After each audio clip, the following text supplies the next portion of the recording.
Chapter 4. Put safety practices in place. Jane Austen said, "It isn't what we say or think that defines us, but what we do." Safety. What are you waiting for? Did you know that falls are the number one cause leading to premature death of the elderly? Safety is one of the easiest and cheapest things to do, yet it's one of the most common things people look back on with deep regret. When a fall does happen, we all wonder, why didn't we do something sooner?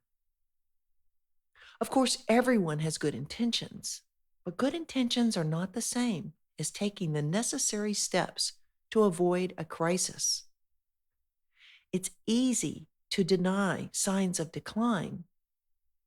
That's why the checklist is your best friend, your closest ally for safe practices, providing you with an objective tool to stay on top of things. Rely on the checklist instead of your memory to keep your loved ones safe.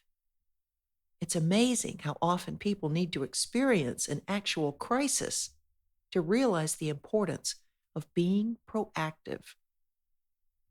I'm here to sound the alarm for you to put the necessary practices in place before instead of after something catastrophic happens. At some point, falls will happen unless you intervene. They can happen at any stage, at home, at the hospital, and even at the best of care facilities. Continue to monitor for safety wherever they may be living. My story. After a recent surgery, my father was receiving physical therapy to build up his strength to get back on his feet and walk again.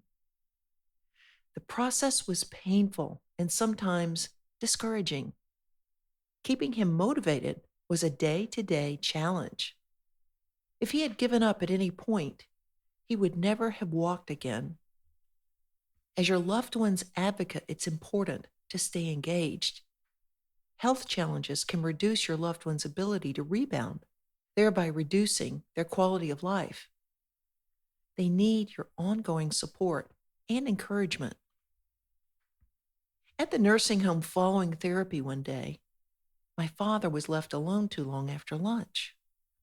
He'd been waiting for at least 2 hours for someone to take him back to his room. We had all encouraged him and built his confidence to believe that he could start walking again. So, walking again was exactly what he did that day.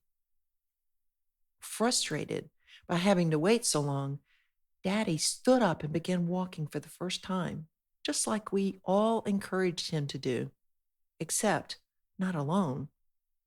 He walked 11 steps before he fell, breaking his hip. No one imagined that he had the strength to get up from his wheelchair unassisted. And yet, we all worked hard to convince him he could do it. What could we have done differently? After his fall, my father never walked again. It would have been so easy to put a restraint on his chair to prevent such a tragic event. The pain he experienced was devastating. I still remember him screaming out as the nurse turned him over in the hospital bed one day after the fall. I ran over to him and fell across his frail body, sobbing. He immediately tried to console me. Imagine that. But then, that's love. Daddy spiraled downward and died 6 months later. Had his fall not occurred, he could have lived several more years in significantly better health, continuing to engage with his surrounding community at the nursing home.